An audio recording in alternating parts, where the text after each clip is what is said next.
கடந்த 5 நாட்களாக பல்வேறு வழிமுறைகளை அகற்றுவதற்கு அவர்கள் முயன்றார்கள். ஆனால் எந்த ஒரு முயற்சியுமே பலனளிக்கவில்லை. குறிப்பாக இந்த கழிவுநீர் அகற்று வாரியத்தினுடைய அந்த லாரிகள் மூலமாக அந்த உறிஞ்சி எடுக்கக்கூடிய அந்த பணியை மேற்கொண்டார்கள். இதில் கடல் நீர் மட்டும்தான் வந்தது, அந்த கச்சா எண்ணெய் அதில் வரவில்லை. எனவே ஊழியர்களை முதல் நாளிலிருந்து இது போன்ற மனிதர்கள் மூலமாக, அதாவது வாளிகளை கொண்டு அதன் மூலமாக எடுக்கப்பட்டு வந்தது.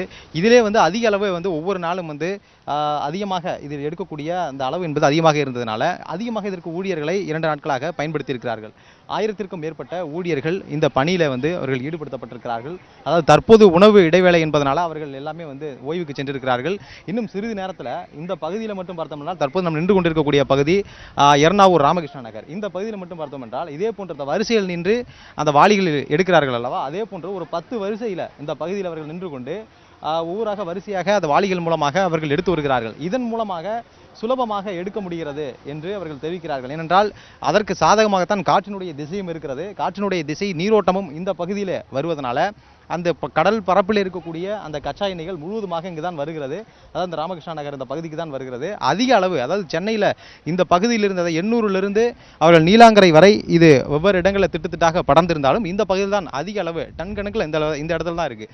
எனவே இங்கு அதிகமாக ஊழியர்களை பயன்படுத்தி இதை அகற்றக்கூடிய பணி என்பது தொடர்ந்து நடைபெற்று வருகிறது.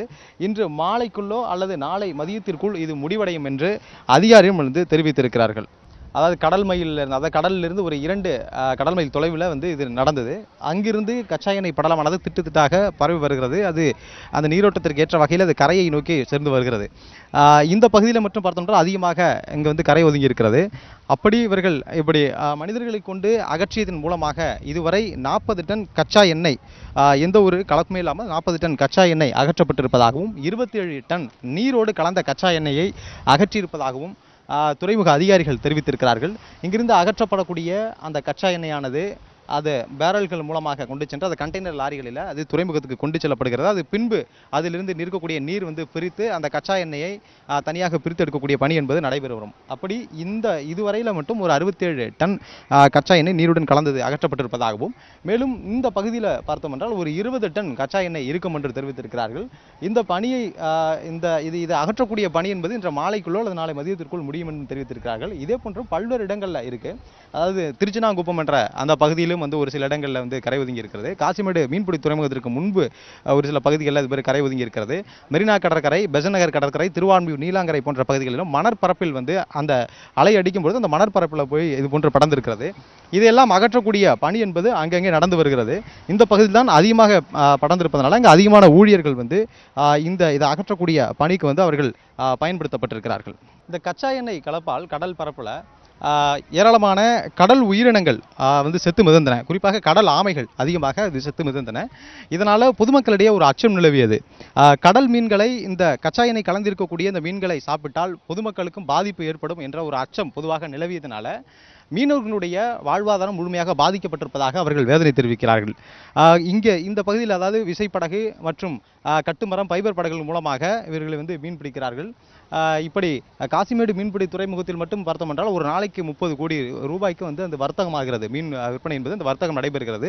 பல்வேறு இடங்களில் மீன் சந்தைகள் இருக்கிறது. இப்படி அவர்கள் கடலுக்கு சென்று வலைகள் மற்றும் படகுகளும் இதன் மூலமாக அந்த கச்சா எண்ணெய் கலந்திருப்பதனால சேதமாகி இருக்கிறது.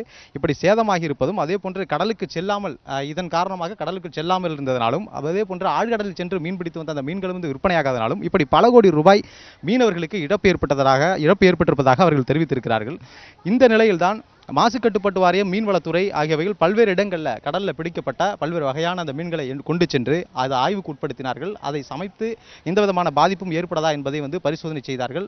மருத்துவர்களுடைய அந்த ஆய்வுகளுக்கு பிறகு அது எந்த விதமான ஒரு பாதிப்பும் ஏற்படாது என்று அவர்கள் அறிக்கை கொடுத்ததன் அடிப்படையில் நேற்று மீன்வளத்துறை அமைச்சர் மற்றும் அமைச்சர் பெஞ்சமின், மாவட்ட ஆட்சியர் சுந்தரவல்லி ஆகியோரும் இந்த பகுதிக்கு வந்தார்கள். அவர்கள் இந்த கடலில் சமைத்த அந்த மீனை சாப்பிட்டு நேரடியாக பொதுமக்களுக்கே விளக்கினார்கள். இது எந்த விதமான ஒரு பாதிப்பும் ஏற்படாது.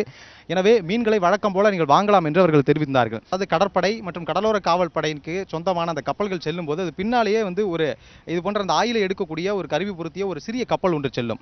அது அவர்களுடைய அந்த பாதுகாப்பு துறைக்கு வரக்கூடிய அந்த கப்பல்களை அவருடைய வழித்தடங்களை யாரும் தெரிந்துவிடக்கூடாது என்பதற்காக அந்த கப்பல் பின்னாலேயே செல்லும். அப்படி அந்த எண்ணெய் படலமானது அந்த கப்பலிலிருந்து ஏற்பட்டால் உடனடியாக அகற்றி விடுவார்கள். அவர்கள் அது சிறிய அளவிலான அந்த கருவியை வைத்திருக்கிறார்கள். அதற்கொண்டு ஆங்காங்கே இந்த கடல் பரப்பில் இருக்கக்கூடிய அந்த எண்ணெய்களை அகற்றக்கூடிய பணியில் இந்திய கடலோர காவல் படையினுடைய அந்த சுற்றுச்சூழல் பாதுகாப்பு குழு என்று ஒன்று இருக்கிறது. அவர்கள் ஈடுபட்டிருக்கிறார்கள். அதே போன்று அந்த குழுவைச் சேர்ந்த 200க்கும் மேற்பட்டவர்கள் இந்த பகுதியிலும் நின்று இந்த வாளிகள் மூலமாக அகற்றக்கூடிய பணியில் ஈடுபடுத்தப்பட்டிருக்கிறார்கள். துறைமுக ஊழியர்கள் இந்த பணியில் ஈடுபடுத்தப்பட்டிருக்கிறார்கள். திருவள்ளூர் மாவட்டத்தினுடைய வருவாய்த்துறை, ஊரக வளர்ச்சித்துறை ஊழியர்கள் இந்த பணியில் ஈடுபடுத்தப்பட்டிருக்கிறார்கள். அதே போன்று திருவண்ணாமலை, வேலூர், காஞ்சிபுரம், திருவள்ளூர் மாவட்டத்தினுடைய தீயணைப்புத்துறை வீரர்கள் 200க்கும் மேற்பட்டோர் கொண்டு வரப்பட்டிருக்கிறார்கள். அவர்களும் இதை அகற்றக்கூடிய பணியில், அதாவது வாளிகளின் மூலமாக அகற்றக்கூடிய அந்த பணியில் ஈடுபட்டிருக்கிறார்கள். குறிப்பாக அதே போன்று தன்னார்வலர்கள் அதிகமாக இந்த பகுதிக்கு வந்திருக்கிறார்கள். தன்னார்வலர்கள், வெளிநாட்டைச் சேர்ந்த தன்னார்வலர்கள் கூட இந்த பகுதியில் அந்த பணியில் ஈடுபட்டிருந்ததை நாம் பார்க்க முடிந்தது.